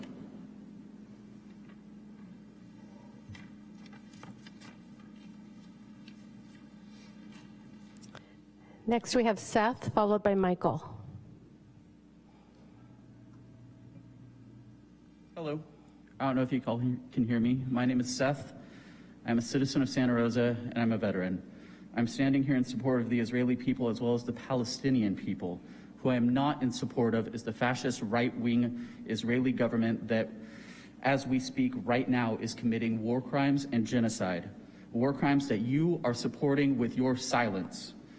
While I was deployed, there was one thing we all knew. To win, we had to win the hearts and minds of citizens. That meant respecting them and treating them as people. The vast majority of people in Afghanistan were not anti-American, only the bad people were. Every bomb dropped, every dead child, every family member lost brings us further from peace. Violence begets violence. Every dead child and every dead family member radicalizes people and is likely to cause more harm to the people of Israel. If you stand with the people of Israel, if you stand with your own humanity, if you stand with your constituents visible before you right now, we are not a vocal minority, then I implore you, please, please vote to pass a ceasefire. It will save lives, Israeli lives, Palestinian lives, human lives. Please. Next, we have Michael. Hi, everyone. I'm Michael. I'm from District 2, and I support a ceasefire resolution. I'm going to continue the not a Tarbush speech that the previous two speakers started.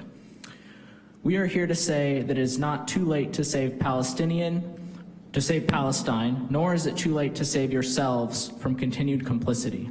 To conclude, it is not only a moral duty, but also a legal duty incumbent upon all states to impose a two-way arms embargo on transfers of military items to and from Israel.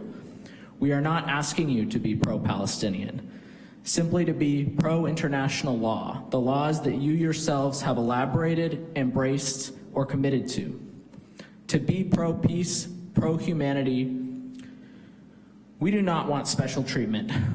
We simply want to stop giving Israel special treatment as though it were a state above the law.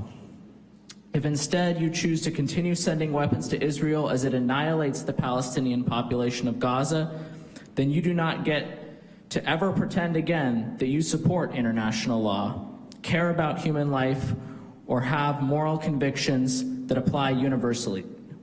I thank you. That's the end of the speech.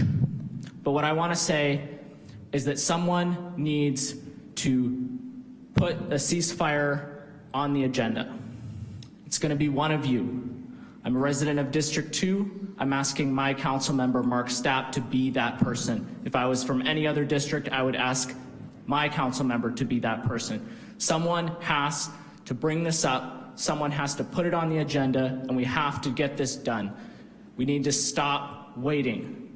Thank you. Thank you. Next up, we have Joanna, and if there's anyone else wishing to make a comment, please make your way to the podium.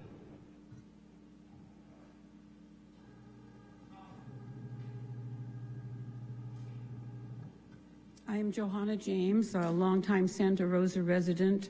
I already spoke to you at the last 2 meetings urging you to adopt a resolution in favor of a ceasefire. And I had come today thinking I would not speak again, that I had already said everything I had to say. But as I sat and listened, I realized I do have something else to say. You are our elected representatives. You can see, you can hear, you can count the majority sentiment here. So I have one question. Do you represent us or do you not? Thank you. Thank you. Please go ahead when you're ready. Thank you. My name is Thomas. A humanitarian crisis is just beginning. This will be nothing short of Bangladesh that galvanized the world, as we know. I hope you remember. My prayer to you is you correct the error of Hearn's poor design here, because when representatives refuse popular sovereignty, the result is totalitarianism and war. Nothing short of that. This is a war. This is a verbal war here right now. We don't want it to be a hot war. I want to correct the record here. Palestine, the way they pronounce it is Philistine. And you know the Philistines were there. So there have been errors made here. Not only that, Gaza, by the Hebrew law, is a city of refuge. According to Mosaic law, no one can go there to pursue someone for death, even in the face of murders or rapes or any atrocity of that kind. It's a city of refuge. No Hebrew person, no Jew, no anyone under Mosaic law can go there and do that.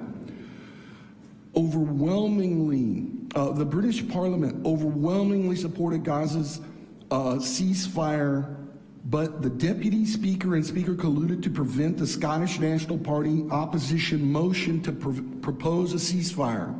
And the entirety was by hook and crook parliamentary shenanigans. There was a unanimous vote for the Labour Party, which is a national party, not a true opposition party, and they failed to vote, and the parliament was cleared. Thank you. Please go ahead once you're ready. I'm going to raise this up a little bit. Hello, my name is Rachel Marcus. I live in Santa Rosa in Victoria Fleming's district. And my time hasn't even started yet. I'll wait for that. I, like many others, thought I have nothing left to say, that it's all been said. But the one thing I want to say is, what shape do we contort ourselves into to not see what's going on? What do you have to do to not look at what's happening and to not use every single bit of power that you have to stand up against genocide? Many of us, including maybe especially those of us who are raised Jewish, grew up with the phrase never again. And that means never again for anybody. I grew up thinking, what would I do in the Holocaust? I was obsessed with that. And what are we doing right now? I want to mention Aaron Bushnell, who took the extreme action of lighting himself on fire in front of the US Embassy because the despair of watching the suffering of the Palestinian people in Gaza was that unbearable that he had to take that type of powerful action. And we can all do something. There's no one right way to stand up, but don't let people fool you that this is a complicated issue. It is not. I really appreciated the person who spoke earlier who talked about how trauma begets trauma. And as a Jewish person, I am standing here to say we can heal from our trauma and we do not need to perpetuate this against Palestinians. And Jewish people are not the only people who've suffered and endured a genocide, unfortunately. We happen to be in the position where many Jews are white and European, and the geopolitical forces that be gave us a state. and allowed us to perpetuate this genocide against other people, and not in my name, not in our name, and please do something. Thank you.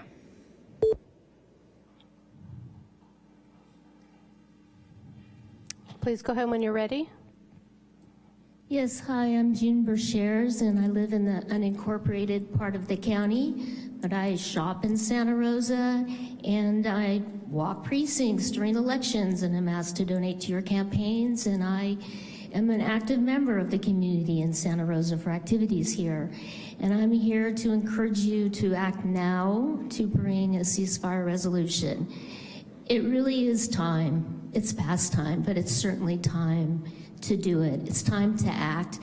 In all the times where it's mattered in history, when somebody's done something for justice, it wasn't because they waited for a 5-0 vote. It wasn't because everybody agreed. It's because it was clear that most people saw what was right, and the person represented that and acted. And you are already following Katati, following the Democratic Party locally, following local labor. You should be acting now. And I would hope Mayor Rogers would bring this, and I would hope others would support Major Rogers in bringing this. If not, I hope others of you need to move. It's time to act. You may see what the council member in Cleveland did, the single member who was Jewish, who spoke out and took a position when the rest of the council couldn't. You may need to do that if you can't get your colleagues on board. You get one other. I'm not trying to get you to violate the Brown Act, but you need to talk to someone else on the council, and you need to move this forward. Or you need to stand up on your own and say where you're at. And it's only gonna get harder as time goes by. You're only gonna look worse as time goes by. You're already following, you need to act. Now we're looking to you to act.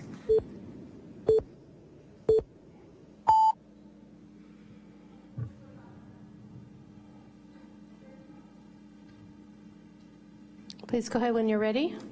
Hi, my name is Christy Lubin, and I also didn't come here prepared to speak, but it's hard not to speak. And I just want to thank all of the people who are here tonight in support of this ceasefire. And I've spoken to many of you personally. I know some of you personally. And I want to say that I want Santa Rosa to lead this effort, not follow it. And I believe that Santa Rosa is a city that can lead. I am going to read to you part of the now kind of revised and proposed resolution. It says, now, therefore, be it resolved that the city of Santa Rosa joins the United Nations, Amnesty International, World Health Organization, world leaders, religious leaders, and citizens of the world everywhere in calling for an immediate and permanent ceasefire, an end to all armed hostilities, and the prompt release of all hostages, the unrestricted entry of humanitarian assistance into Gaza, and the restoration of food, water, electricity, and medical supplies to Gaza, and respect for international law. We want peace. We want all people to live in peace. We want Israelis to live in peace. We want Palestinians to live in peace. We are not one-sided, and we are not anti-Semitic. And that's all I have to say. Thank you.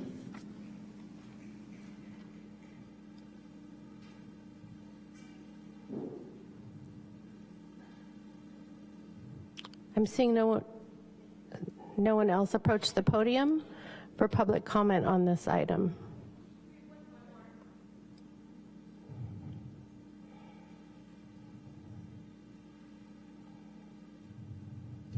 Please go ahead when you're ready. Hey, is this going? Move up the mic a little closer to you. Thank you. Hello. Hi, I also didn't prepare anything to speak. I just rushed here after work. We've been keeping count, and the tally is 30-3 in favor of a ceasefire resolution. Thank you. If you don't mind. Please go ahead when you're ready. Okay, my name is Attila Nagy in Santa Rosa. I'm not sure, I just walked in, so I don't know what has been said so far. I do want you to pass a resolution about ceasefire. And I think the way I see it in the city is the majority of people want that. And there's a minority of people who don't agree with ceasefire. They have all types of solutions, and they think Israel has a right to defend itself. Well, an occupied people have a right to defend themselves. Israel is the occupier. So understand that. So when you think there's two sides, there's one side that oppresses the people, and there's the other side who are freedom fighters, which is what my people were called in 1956 in Hungary, who stood up against an occupying force, which was the Soviet Union. So the people were called internationally as freedom fighters. And you have to understand, that's what Palestinians are. They've been occupied for 75 years, over 75 years. And they are fighting for their freedom. So consider that when you're thinking about, basically what's happening is, and justifying a mass murder of Palestinians and displacement. That's all, thank you. Mayor, I'm seeing no additional speakers at the podium for this item. Thank you. And with that, we will be adjourning the meeting in honor of former Sonoma County Supervisor Janet Nicholas, who recently passed away. Thank you.